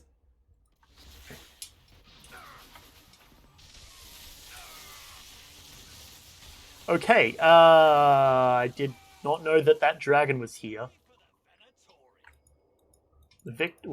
Did you say victory for the Fenatory? I don't think that was a victory for the Fenatory, my guy. You're kind of incorrect there. The trail markers go to her. What, these ones? Oh, those things. Right, okay, I gotcha. I know what you're talking about. That's not good. Also, is there a way up, or am I just... Oh, you do have to go up this way. Wait, Bull, give me a hand up, or something. I don't know. Jeez. Oh, there's a ladder there, so that means that inherently there should be a ladder around here as well. I hope. Giant staircase. I mean, I don't necessarily see where the stairs are, but sure. Oh no, here's probably the way we get up. Come on, almost. There is... You have to goat it. Or go at it, I'm guessing. Fair.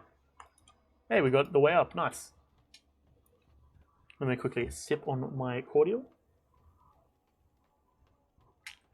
Look at all that fucking cheese. What is this, Skyrim? Jeez. That's a lot of cheese. Okay, awesome. Someone's got some sausages here as well. Well, I'll tell you what. Doesn't look like he starved to death. Because, what the fuck? Is that like a little statue on top of the cheese? There's two of them.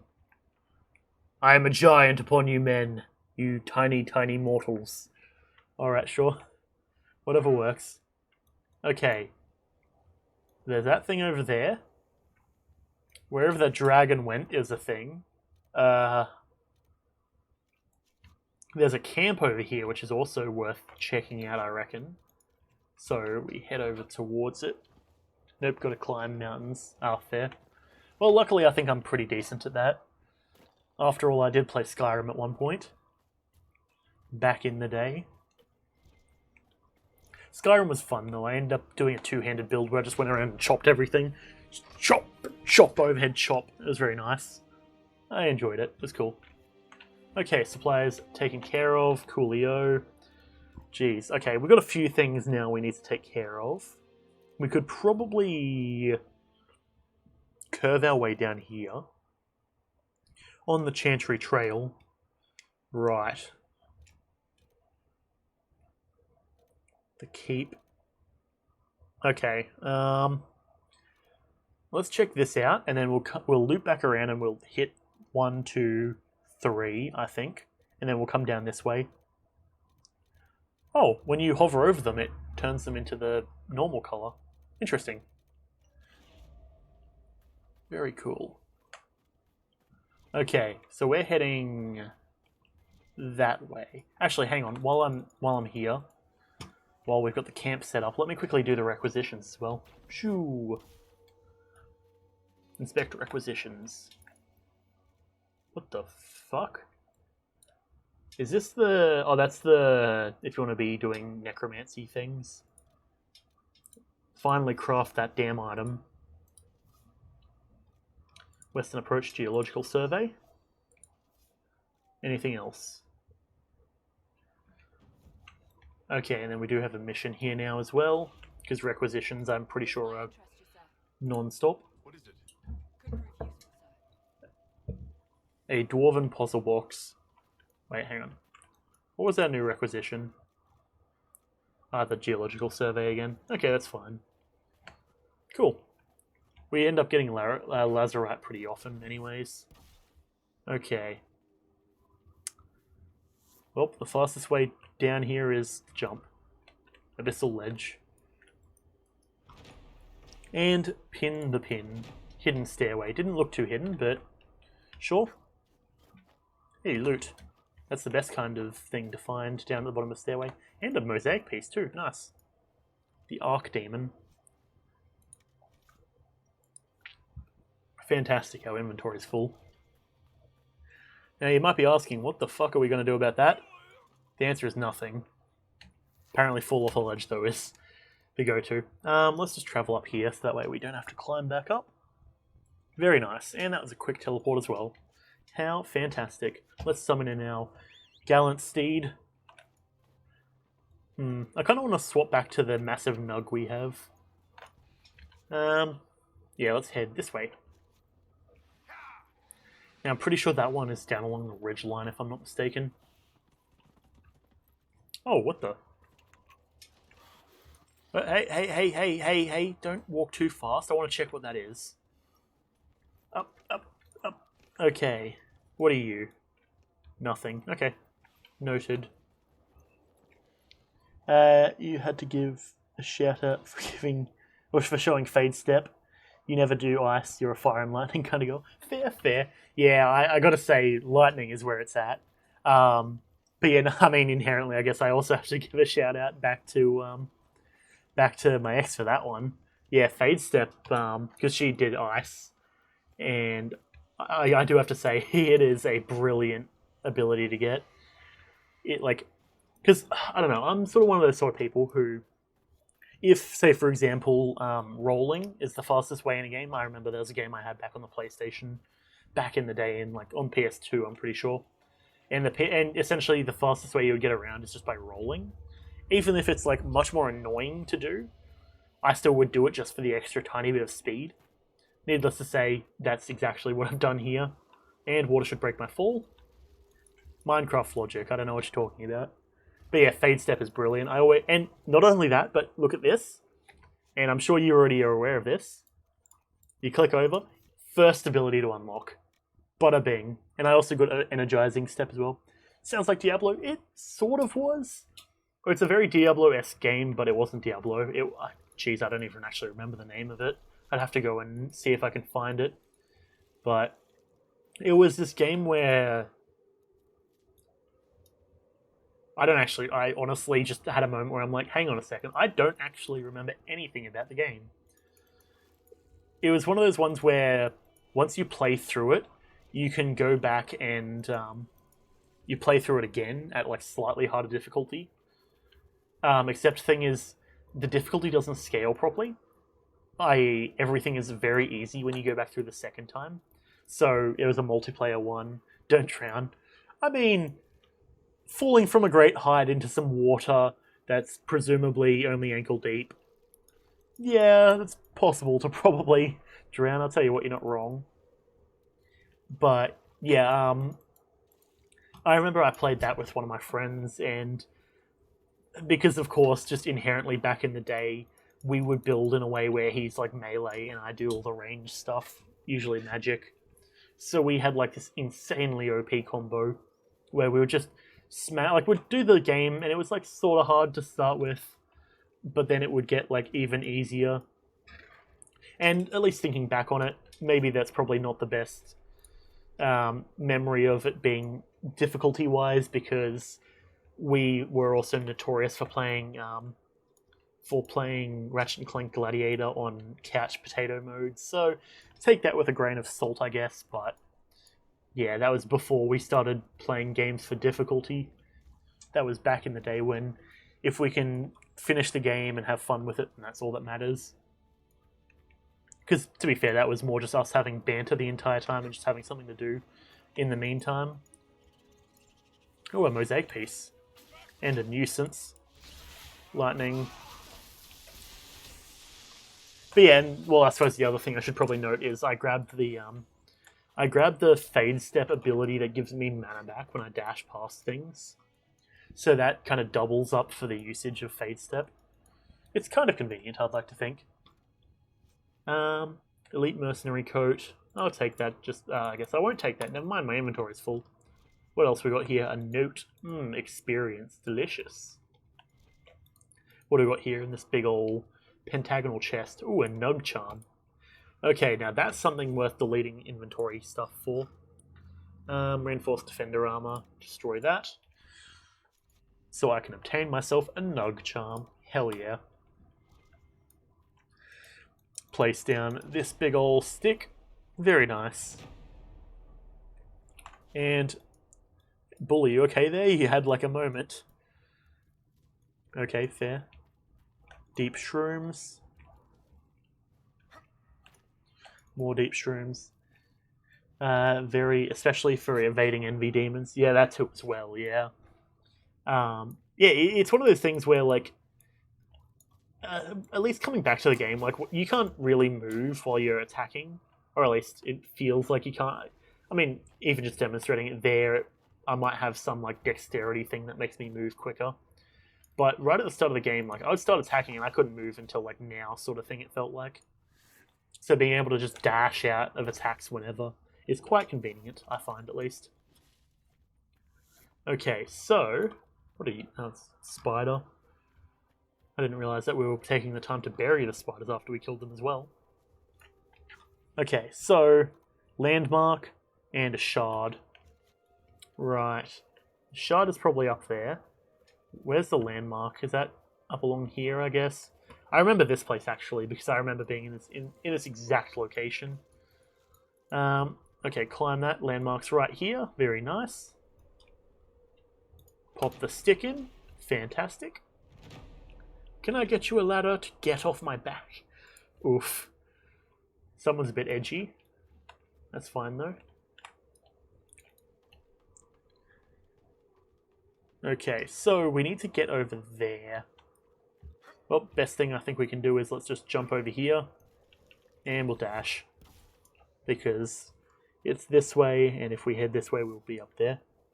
Blood Lotai. And grab that, preferably.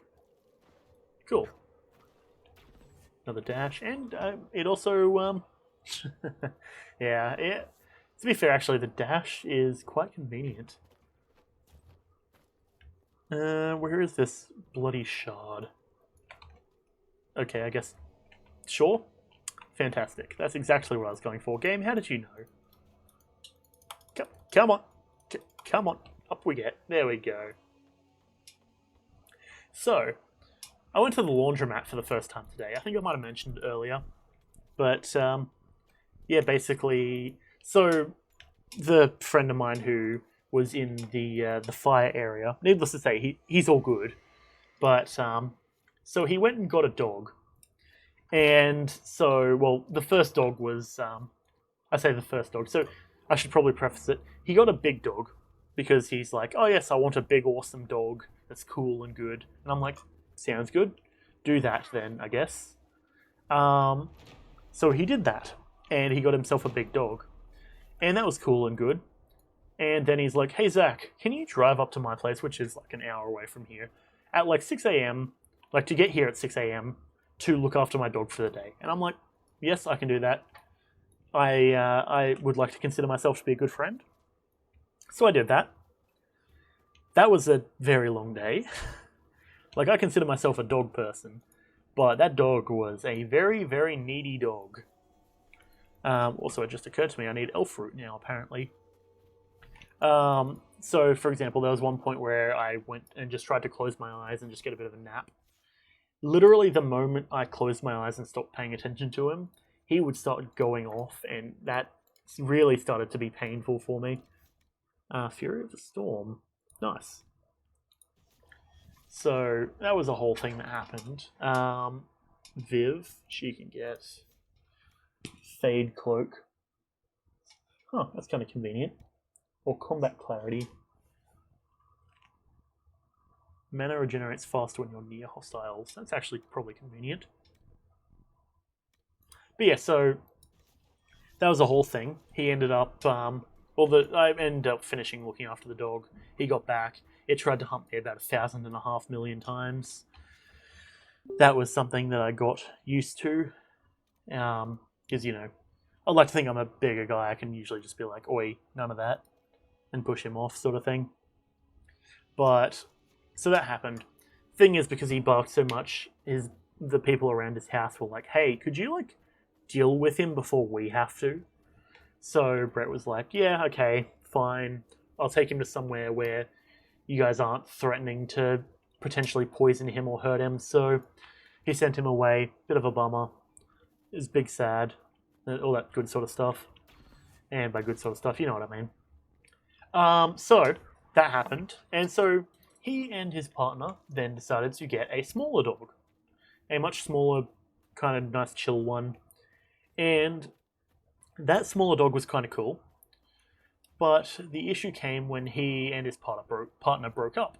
And he found out apparently that when they were signing all of the papers, or I say they, she ended up signing all the papers without asking, like without talking to him about it. Because essentially their deal was he drives them up because it was like a 6-hour drive and pays for fuel and all that. And she pays for the dog itself. And so she ended up signing all the papers for it, meaning it's legally hers.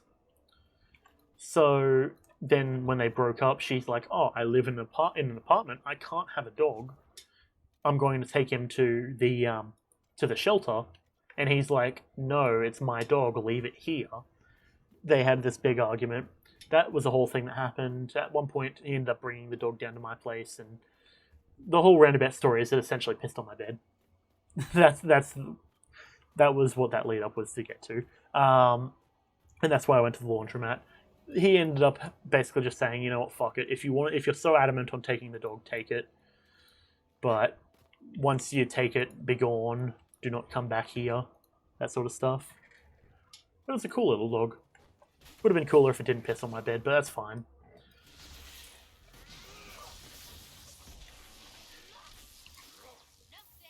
And yes, now you can also see the point of me probably being not the best when telling stories because I go on massive tangents, but yes, dogs are cool. I like dogs, just in general. What was that? Floating debris? That looks like some floating debris if you ask me. Okay, now we dash over this way. There's a few of these lads to take care of. Boop one of them. Drop one of these. You don't mind tangents. That'd be good, I hope.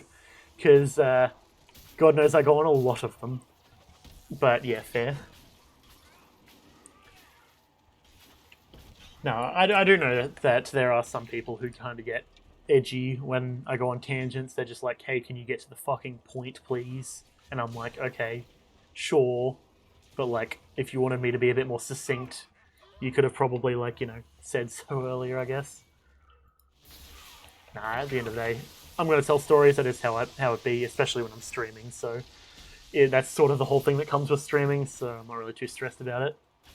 Okay, big old rage demon trying to eat my ass, but joke's on it. I ain't about that.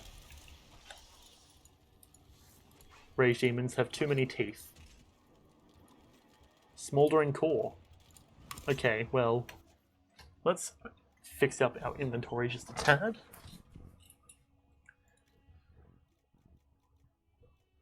Not only is it trying to eat our ass, but it also gave us the smolder. Fantastic. But fair. Okay, let's close this Fade Rift, the Raid Fift.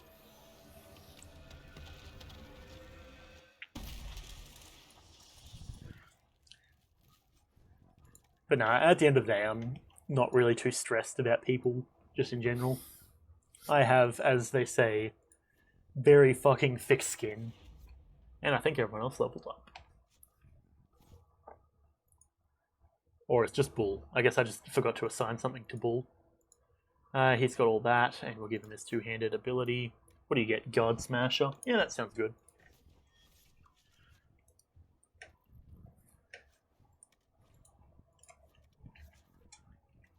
But yeah, no. There's conveniences in having extremely thick skin.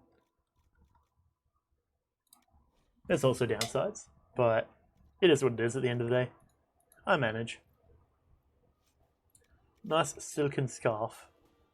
Makes me look absolutely fantastic. Fantabulous. Okay, Liliana is back. Oh, did that say Liliana or Josie? I'm pretty sure that said Liliana. What are you? Hyena, White Claw Raider Escorts. Man, these people really seem dedicated to the White Claws. I don't know. I hear it's pretty good, but I've never actually had any of it myself. Which actually, speaking of, so I've got a couple of friends of mine who actually work at, well, I don't know if you guys have Dan Murphy's, but Dan Murphy's is like the alcohol store, like the main alcohol store that we have here. And apparently they recently got White Claw in, which was met by a bit of confusion, but one of my friends, well, I'll say Chris, he found out they got White Claw and he's like, oh, okay, sure. I guess I should probably get some of that. And at some point, we're hoping to get some, but I don't know. You have to get thick skin skills, I mean. You don't think we have that? Okay, fair. Yeah, I mean, well, that's the thing as well, is I generally find it very convenient to have thick skin. Like, just all things considered, I'm a generally bigger guy. So, you know, having thick skin is very useful in, you know, not feeling bad about most of that sort of stuff. But, yeah. I don't know. I think I luckily thickened my skin up at a good time. Because, God knows, if I didn't thicken my skin up, high school would have been a lot worse than it was. Nah, but by the time in high school where it became anything important, I think we all were pretty chill. Why am I sensing something? Yep, here's a bottle. Nice. Conscription ale. You get it, that's fair. Yeah, I do have to say though, I think I did relatively get lucky when it came to high school. Because, I mean, immediately on the first day of high school, I met one of my best friends. And then through at least a lot of high school, even though, like, because I find people don't realize that a lot of the time, if you go out of your way to be like vastly different from everyone else, you're going to probably be in a bad position. The best thing you can do is just be chill and see what happens and adapt with that. And that was something that I didn't learn until like year 9. And because I should probably specify, year 9 is like, because our high school starts at year 7 and goes till year 12. And by the time I like kind of came to that realization, it was, I think I luckily realized that soon enough that it didn't mess me up too hard. Like, I was pretty chill with everyone, and by the time, you know, things started getting a bit more stressful, everyone seemed to be pretty cool with each other. But I know of plenty of other people who, you know, would actively, they would actively kind of go out of their way to try and be different and try and stand out in a questionable way. And I mean, for some people I get it, but you know, if you're going to do that, you need to be able to know that you're putting a target on your back, you know? Like, and that's like, looking at it relatively speaking, like, our high school didn't have that many like bullies in terms of like, you know, people talking mad shit sort of thing. And when it did come to, it very rarely came to anything more than, you know, physical Well, it didn't. It very rarely came to anything physical. I would say. I think it's the best way I can put it. Most of the time, it's just like people stressing over things that didn't really matter. And then, yeah, luckily, I think I realized that soon enough that it saved me from a lot of stress. Because at the end of the day, I don't really give two fucks about what a lot of people did in high school. You never went to high school. You're glad you didn't go and oof through. You're too different to fit in anywhere. Fair. I mean, well, because it's one of those things. Yeah, there's certain stuff that generally stands out quite heavy, and then there's, on the other hand, stuff that doesn't stand out that heavy. Like an example of something that I found was something that stood out, at least in our high school, was we had like one person who had like, like a bunch of furry, like a furry, well, a fursuit, I guess. And looking at it, I'm like, okay, I get why you have it, because that's your whole thing, but like, there's something to be said about bringing it into school that is questionable, I would say. Like, I don't know. I'm just looking at it with my knowledge of how my high school went.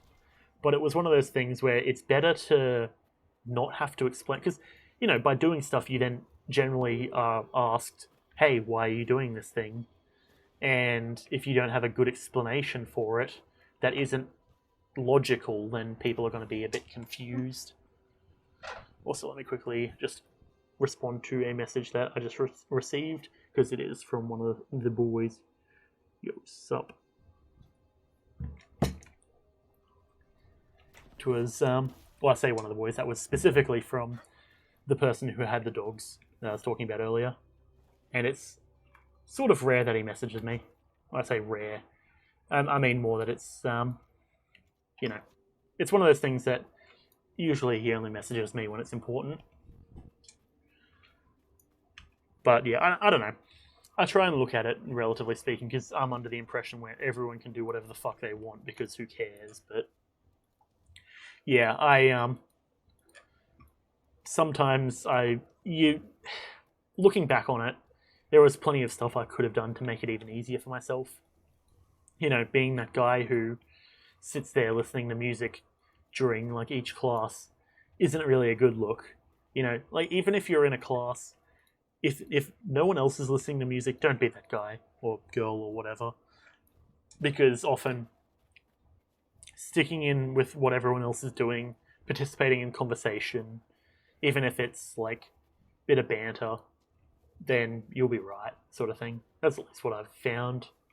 I don't know whether you could agree with that, but yeah, it was generally one of those things where by just talking to everyone, seeing what's happening with everyone, like, you roll up, it's like, hey, how's it going, what's up, see how everyone's doing, and then generally everyone's pretty chill. At least that's how it was for me. So I feel like I've gone on like a bit of a loop cycle there, but you get what I'm saying, I would imagine. Ooh. Is that so? Fair. Sounds good. You into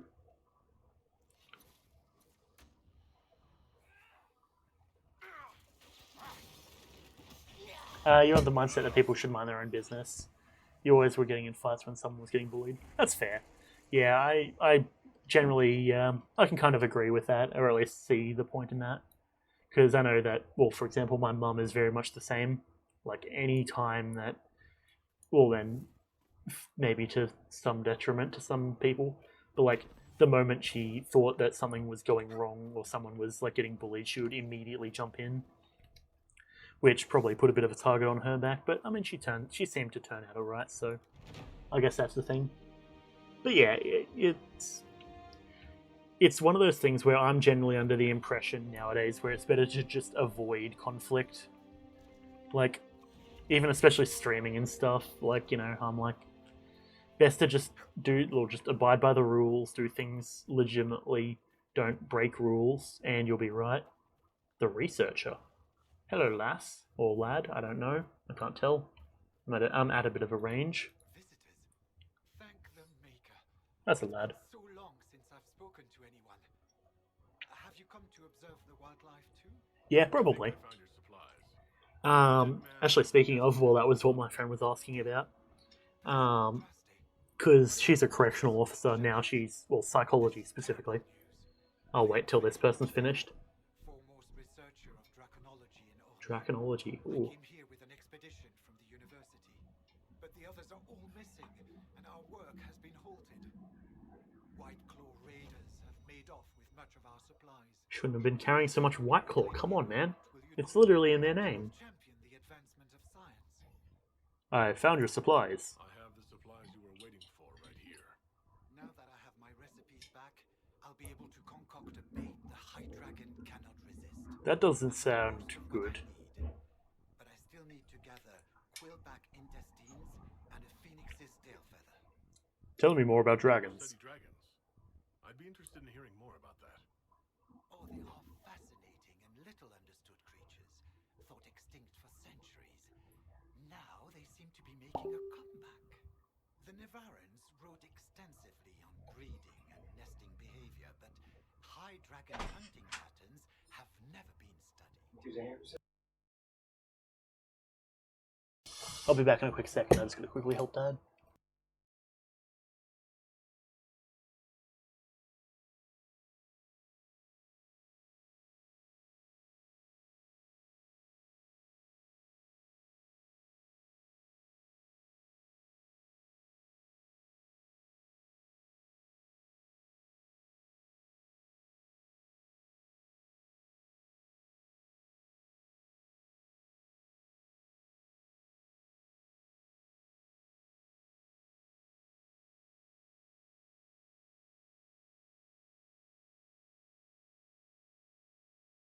Alright, hold on, let me quickly mic back up.